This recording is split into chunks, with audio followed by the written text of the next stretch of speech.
Bien le bonjour, je vous retrouve aujourd'hui comme vous l'avez vu dans le titre pour une vidéo très particulière puisque comme vous l'avez vu nous avons passé enfin les 1000 abonnés. C'est un truc assez incroyable ce qui s'est passé et je me suis toujours dit à partir de 1000 abonnés je ferai une FAQ et on va parler clairement de moi en fait. Avant de commencer les questions je veux vraiment vous remercier d'être tous aussi nombreux, aussi impliqués. Ça fait environ 2 ans maintenant que j'ai vraiment ouvert ma chaîne, ça fait pas 2 ans que je suis active à 100%.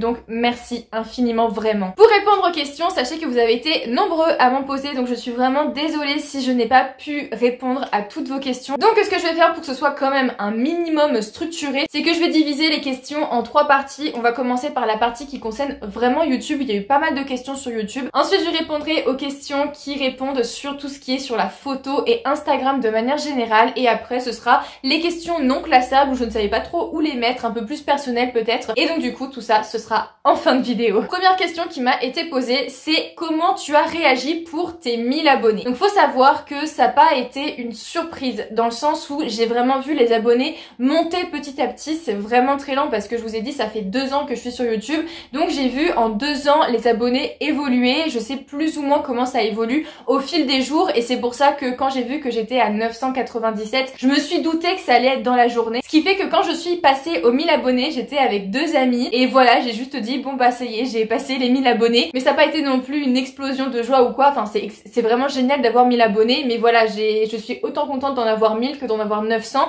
que d'en avoir 1100. Est-ce qu'un jour tu feras des rencontres abonnés? Cette question, elle est revenue plusieurs fois et ça m'a étonnée que ce soit cette question qui revienne aussi souvent en ce qui concerne YouTube. Bah je ne sais pas, pour l'instant clairement non. Je me considère pas comme youtubeuse en fait, dans le sens où avec 1000 abonnés, je me dis que si je vais faire une rencontre chez moi, il y aura 3 personnes et ce sera des potes.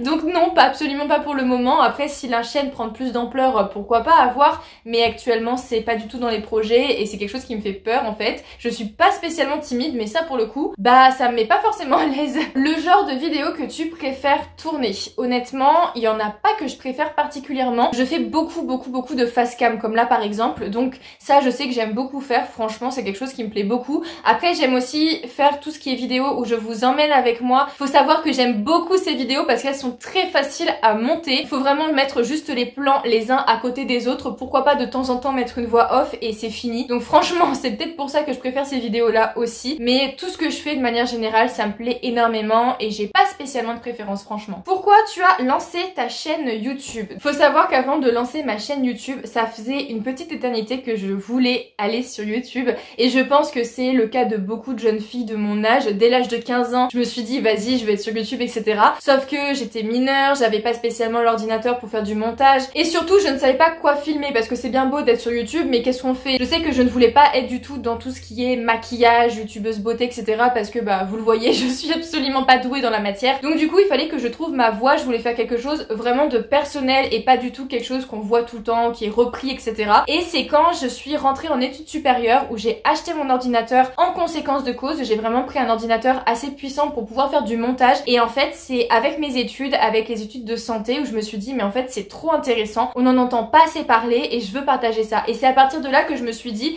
vas-y je vais faire des vidéos YouTube en ce qui concerne la santé. Et après bah il y a eu la photo, donc du coup je me suis dit bah pourquoi pas partager aussi tout ce qui est photo. Alors quel but aimerais-tu atteindre? Honnêtement le but que je voulais atteindre c'était les 1000 abonnés, donc ça y est mon but est atteint. Je veux pas spécialement en faire ma carrière parce que je me doute que c'est impossible. Je ne veux pas non plus avoir des millions d'abonnés, enfin je veux dire c'est pas forcément un but pour moi en soi. Vraiment je voulais avoir au moins 1000 abonnés parce que je trouve que ça donne de l'importance, de la crédibilité à mon travail, parce que j'ai l'impression de pas faire ça pour rien, on va dire. Ça évoluera comme ça évoluera et voilà, en fait vraiment le but c'est de me faire kiffer, de partager énormément. Depuis combien de temps es-tu sur YouTube? Donc du coup ça j'ai répondu en fait sans le vouloir tout à l'heure, ça fait 2 ans que je suis sur YouTube, sachant que j'ai fait une grosse pause de 5 mois. Qu'est-ce qui a changé dans ta vie en devenant youtubeuse instagrammeuse? Alors pour moi je ne suis pas instagrammeuse, youtubeuse peut-être parce que c'est pas tout le monde qui fait des vidéos, mais instagrammeuse pour moi à partir du moment où vous avez Instagram et que vous postez dessus, vous pouvez vous dire instagrammeur. Je suis pas instagrammeuse, j'aime pas ce mot. Je peux dire que ce qui a changé c'est le temps. Je sais pas si vous vous rendez compte mais ça prend un temps monstre en fait. Je le savais et je le veux bien, mais voilà, le montage c'est très long. En ce qui concerne Instagram, c'est énormément de temps aussi à répondre à tout le monde,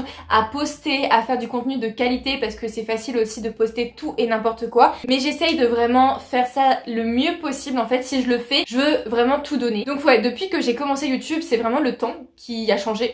Nous avons fini avec les questions sur YouTube, donc maintenant on va passer aux questions qui concernent Instagram, les photos, etc. Sachant qu'il y a beaucoup de questions que vous m'avez posées, que j'avais déjà répondu dans une autre vidéo. C'était la vidéo où je répondais à toutes vos questions sur la photo spécifiquement. Donc première question, tes inspirations photographiques. Alors vu qu'en ce moment c'est en stand-by la photo pour moi, pour le moment j'ai pas vraiment d'inspiration si on entend ça dans le sens une personne que je suis. Vu que je suis beaucoup sur Instagram, je vois énormément de gens et en fait ça va être plus une photo particulière qui va m'inspirer plutôt qu'une personne en elle-même. Pour le moment en tout cas, après il y aura peut-être des gens qui m'inspireront vraiment. Est-ce que le fait que tu fasses des photos en lingerie ait déjà dérangé ton copain? Cette question, je pense que c'est la question que j'ai trouvée la plus pertinente. Sachez que je lui ai posé la question une fois que je l'ai lu parce que je voulais vraiment avoir ces mots à lui pour vous en parler. Sa réponse c'est non, dans tous les cas ça ne le dérange pas. Pourquoi? C'est parce que je fais ce que je veux et il considère qu'il n'a pas du tout son mot à dire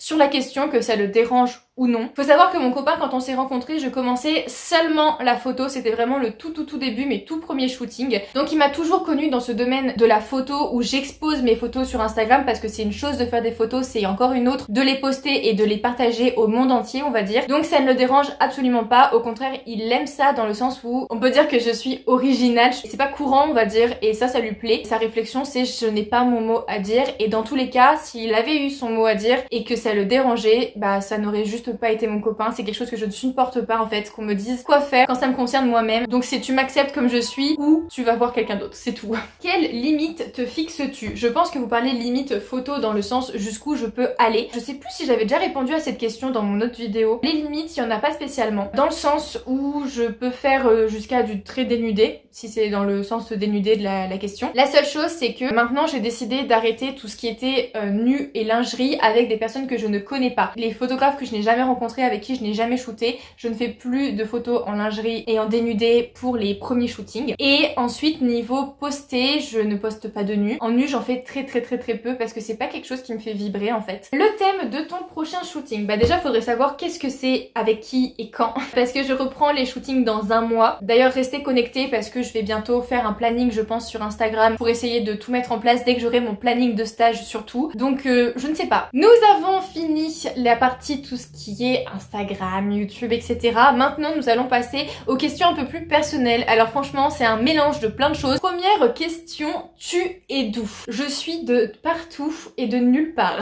J'ai des origines du nord de la France, je suis née dans le centre de la France et aujourd'hui je me trouve en Auvergne et ça changera peut-être dans un futur plus ou moins proche. Quel âge as-tu? Cette question, je l'aime bien parce que j'avais déjà posé une question sur Instagram en vous demandant quel âge vous estimez que j'avais parce que je me doutais que la majorité ne trouverait pas et j'avais raison. J'ai 20 ans, bientôt 21, ce qui signifie que je suis une année 2000. Voilà, je le dis parce que je sais que ça choque des fois.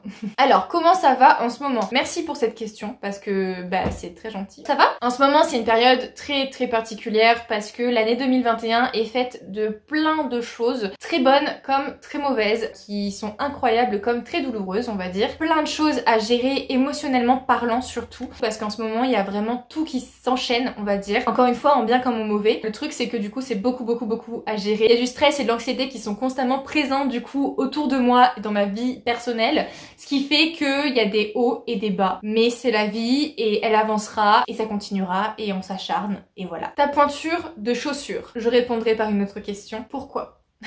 Quel est ton plus grand rêve? Je dirais que je ne sais pas. J'ai pas de rêve à accomplir en fait parce que j'ai peur que si je me fixe un rêve précis, ben si je ne le fais jamais, ça veut dire quoi? Que j'ai raté ma vie? Que j'ai raté ce que je veux faire et le but de ma vie? Du coup, j'ai pas de grands rêves en fait. J'ai des envies. Par exemple, j'ai envie de voyager énormément. En ce moment, avec le Covid, c'est quelque peu compromis. Je ferai le maximum de voyages que je peux, que je veux. Et si je les fais pas, bah c'est pas grave parce que je considère que je vis suffisamment intensément pour ne pas regretter en fait comment je vis ma vie. Donc j'ai pas de plus grands rêves parce que la vie viendra comme elle viendra. Et sans vouloir forcément des choses, il y a plein de choses qui viennent à moi et qui font que ma vie évolue. Pour ou contre le mariage? Je ne savais pas qu'on pouvait avoir un avis sur la question parce que pour moi c'est une question personnelle et on n'a pas à être pour ou contre de manière générale. En ce qui me concerne, je ne suis pas contre. Si je dois me marier un jour, j'en serais même très heureuse. Bien, cette vidéo est terminée. Je ne sais absolument pas combien de temps elle a duré, mais en tout cas j'espère vraiment qu'elle vous a plu. Ça m'a fait bizarre de faire cette petite vidéo parce que c'est vrai que c'est juste des questions très personnelles. À chaque fois je me dis mais en quoi ça va les intéresser? Franchement ça fait du bien de parler comme d'habitude, ça fait une grosse pause dans les études, donc ça c'est parfait. N'hésitez pas à mettre un petit pouce bleu et à vous abonner, ça fait toujours très plaisir pour être toujours de plus en plus nombreux. Et vous pouvez aussi aller me voir sur Instagram, normalement je réponds beaucoup plus rapidement sur Instagram que sur YouTube, donc voilà, il y a plein de choses à partager là-bas, donc n'hésitez surtout pas. D'ailleurs en ce moment il y a un gros projet qui va arriver pour les 10 000 abonnés, donc restez bien connectés parce que dès qu'on passe aux 10 000 abonnés, il y a vraiment quelque chose d'assez important qui va se passer et j'ai trop hâte de mettre ça en place. Sur ce, moi je vous dis à très bientôt pour une nouvelle vidéo et surtout, prenez soin de vous.